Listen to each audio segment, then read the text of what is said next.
Seguimos de cerca nuestra tesis de esta posible corrección y en el vídeo de hoy te voy a explicar si nos estamos acercando más a ver esta posible corrección en los mercados o de lo contrario nos estamos alejando de ella. Además, hoy estamos viendo una divergencia muy interesante entre el ecosistema cripto y el mercado tradicional. Y también al final del vídeo te enseñaré lo que es el PER, cómo trabajar con él para saber si algo está sobrevalorado o por el contrario puede ser una buena idea de inversión. Así que hoy quédate hasta el final y coge papel y boli.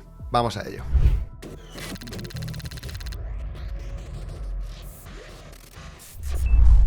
Bien, pues hoy nos encontramos ante dos principales noticias. La primera, China ha dicho que está abierta a negociar y esto ha provocado un pequeño push en los mercados hacia arriba.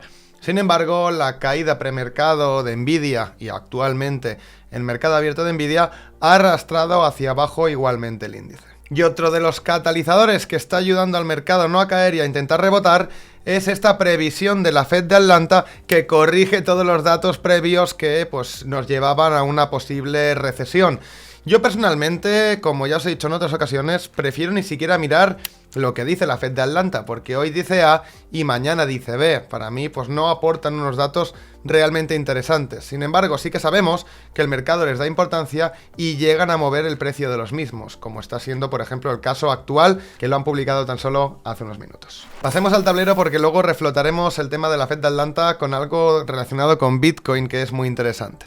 Hoy tenemos a Bitcoin subiendo un 1,50 hacia arriba, Ethereum 0,37 prácticamente plano, el SP500 que abre cayendo 0,81%, el RSP de igual ponderación sube, hoy está siendo arrastrado por los 7 magníficos, Nasdaq cayendo 1,26, Russell 2000 0,24 por lo mismo de los 7 magníficos y exactamente igual el Dow Jones.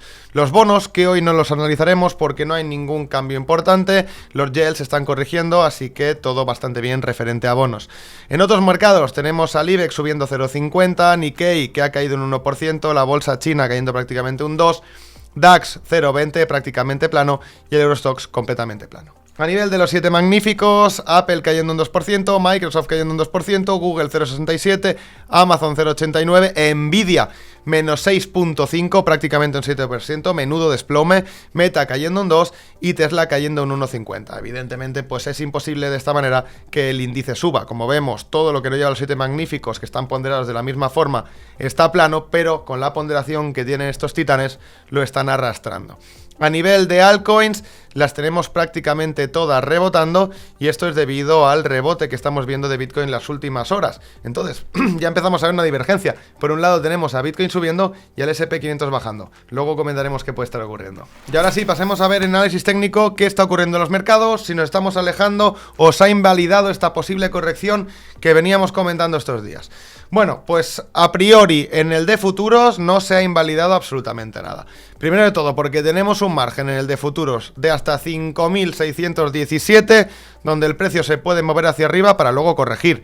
Y posteriormente, desde que lo comentamos el otro día, esta posible tesis de una corrección, el SP500 ha caído prácticamente un 3%, rebotando, viniendo a cerrar el gap que os he marcado aquí en rojo de futuros, ha tocado y ha vuelto a caer.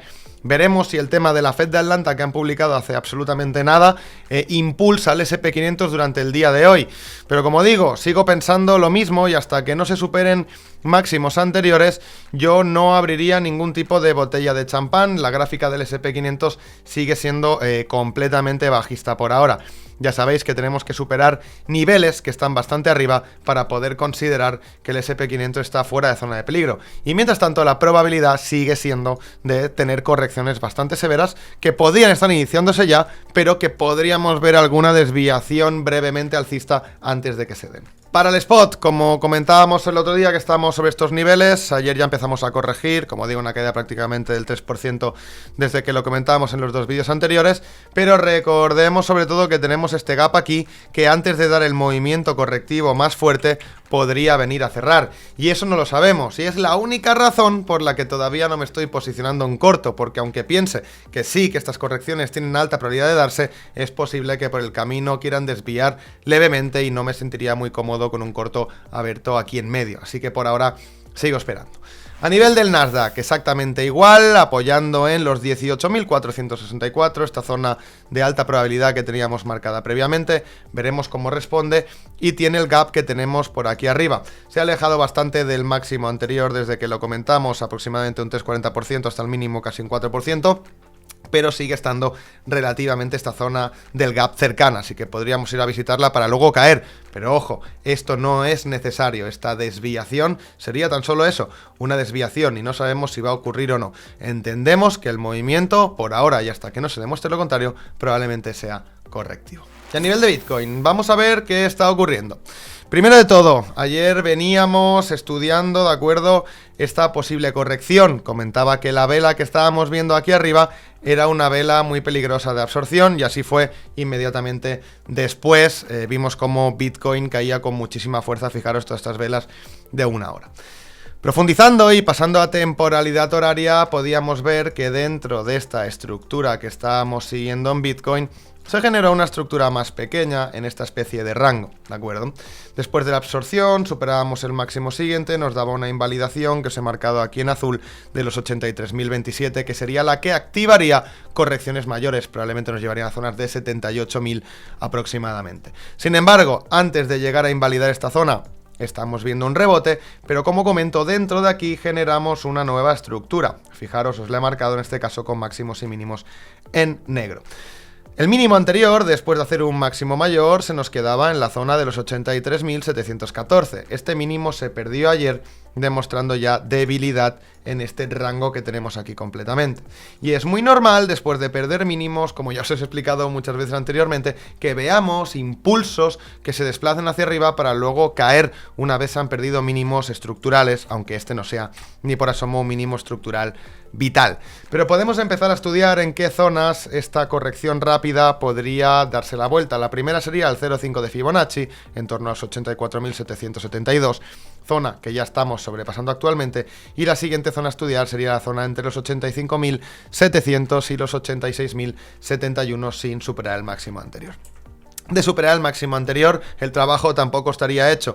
Ya sabéis que el nivel de invalidación para empezar a estar más tranquilos con Bitcoin lo tenemos bastante más arriba, ¿de acuerdo? Lo tenemos aquí en 88.748 y todo lo que se dé por el camino simplemente podría ser un máximo decreciente para venir a testear los mínimos. Ya sabéis, y repito, no me quiero hacer tampoco pesado, pero es muy raro que veamos después de correcciones tan severas como las que hemos visto en todos los mercados, recuperaciones en V. Normalmente el mercado quiere tomarse un tiempo, quiere volver a testear zonas más hacia abajo, probar los mínimos y a partir de ahí, si eso de verdad es el suelo, finalmente iniciar movimientos alcistas. Así que por ahora seguimos con la misma tesis que tenemos anteriormente. Bitcoin ya corrigió desde el vídeo de ayer, hoy está rebotando. Si me da entrada, incluso igual me pongo corto en Bitcoin. A día de hoy no me la está dando, pero si es el caso, abriremos posiciones cortas en Bitcoin para especular esta posible corrección. En Ethereum, bueno, pues sin más, después de hacer estos tres máximos, ayer vimos cómo corregía después de la publicación del vídeo. Y hoy el rebote está siendo muy leve, así que poco que comentar con Ethereum. Ya sabéis que últimamente, desde hace ciertos meses, tiene una debilidad muy grande encima de Bitcoin. Y ahora, después del repaso, pasemos finalmente a hablar del PER. Y os voy a traer dos modelos de PER muy interesantes. Gracias a esta fórmula podremos medir si una acción está sobrevalorada o no, pero también podremos medir si un índice, ¿de acuerdo?, está sobrevalorado o no, como va a ser el caso del SP500, y esto lo podréis aplicar a cualquier activo del mercado tradicional, así que papel y boli. Para ello os traigo esta imagen que os dejaré puesta mientras os hago la explicación para que le saquéis captura si la queréis tener vosotros. PER es el precio-beneficio por acción. ¿Y a qué nos referimos con esto? Pues bueno, ya sabemos que una empresa está repartida en un número de acciones. También sabemos que una empresa tiene X beneficios anuales. Primero de todo tenemos que saber cuánto genera la empresa por acción. X beneficios repartidos por el número de acciones.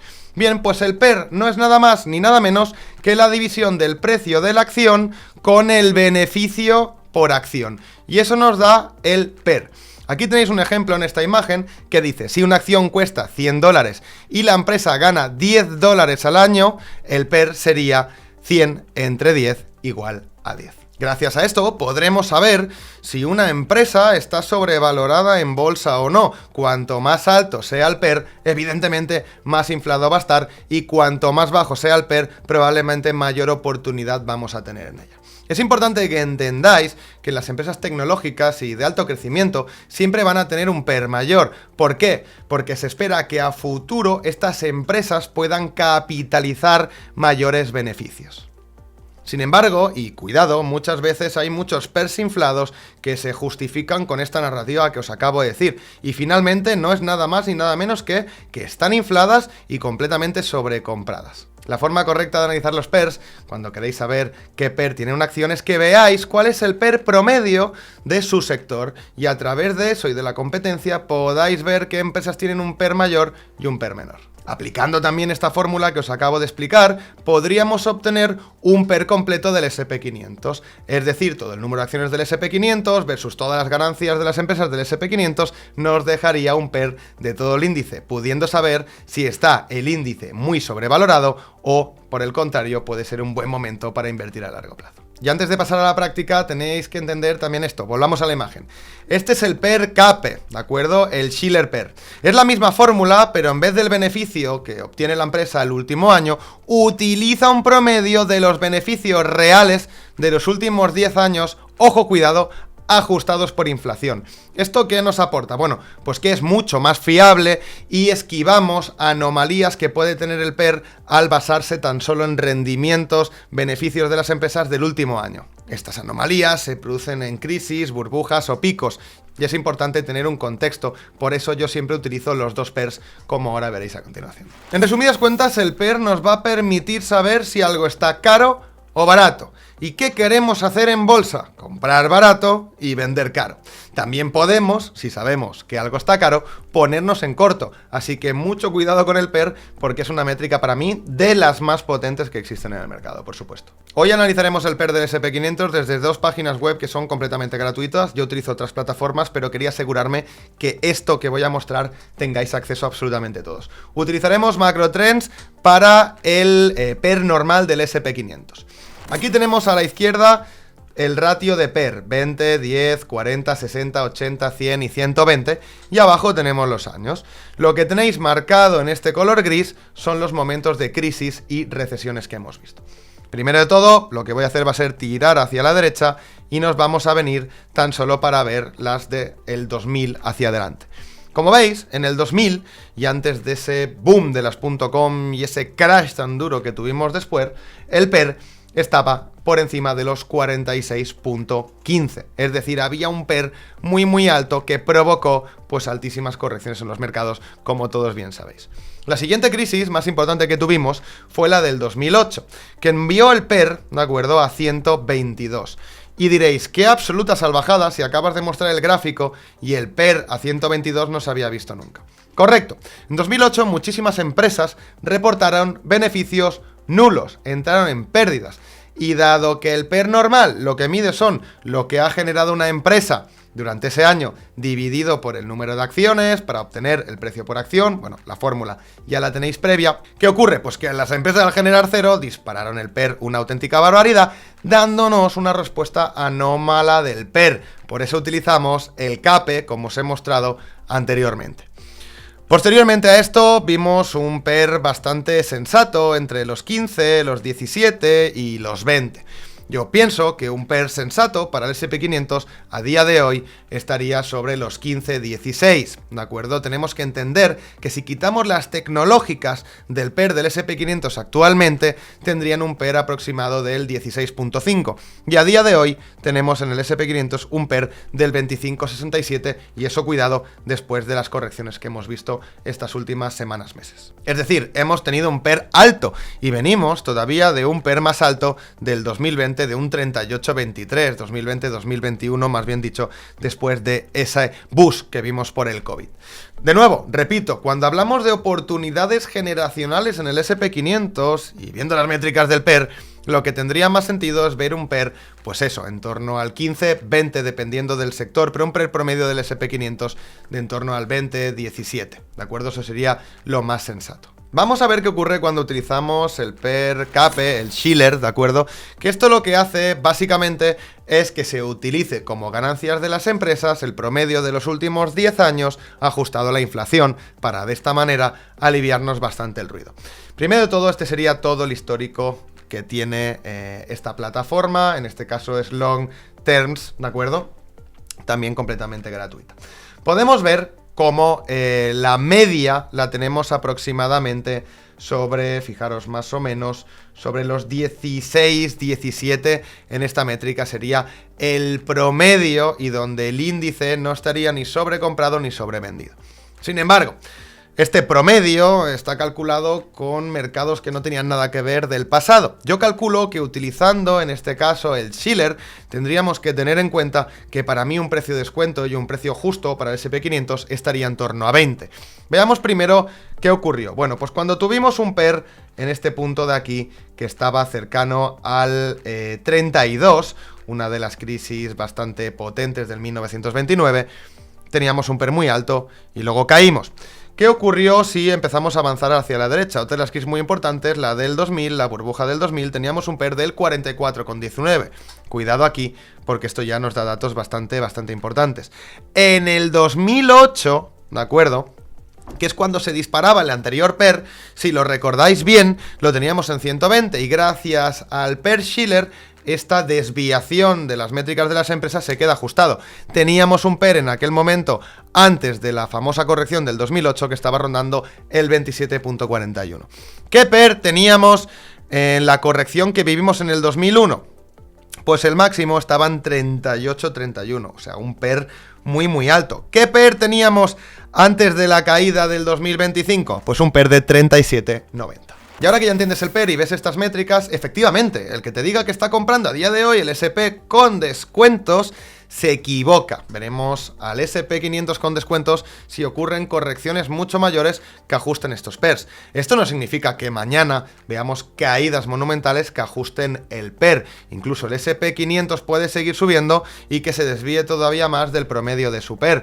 Pero eso no significaría ni justificaría diciendo que estamos comprando con descuento, porque no nos deja muy claro el PER. Quiero aprovechar para decirte también que puedes ver el PER de Apple, tanto con el normal como con el Shiller, y que puedes analizar cualquier tipo de empresa y sector. Lo que sí te recomiendo es que veas el promedio del sector, que veas el promedio de años anteriores, para que de esta manera puedas ver si realmente estás comprando una empresa que esté realmente sobrevalorada y que por tanto, si el mercado se da la vuelta, vas a sufrir, o que por tanto estás comprando una empresa igual que tiene valoraciones mucho más ajustadas y que probablemente se comporte mucho mejor. También es ideal si queremos esperar a momentos concretos y oportunos para entrar buscando oportunidades generacionales, tanto en empresas como en mercados completos, como acabamos de hacer con el SP500. Espero que te haya gustado muchísimo esta pequeña píldora de valor, de formación, y déjame saber en comentarios si quieres que te vaya dando más pinceladas como las de hoy con el PER, con otros indicativos y herramientas tanto para el mercado tradicional como para el mercado de cripto. Y si esto es realmente así, no os preocupéis que intentaremos dar una a la semana o una cada 2 semanas. Y no se me olvida, me queda pendiente el análisis y la tesis del oro, pero esa la dejamos para mañana, así que te recomiendo que te suscribas, dejes un like para que no se te escape el vídeo. Dicho esto y para que no se me alargue más, mucha suerte en los mercados, pero sobre todo habilidad. Nos vemos.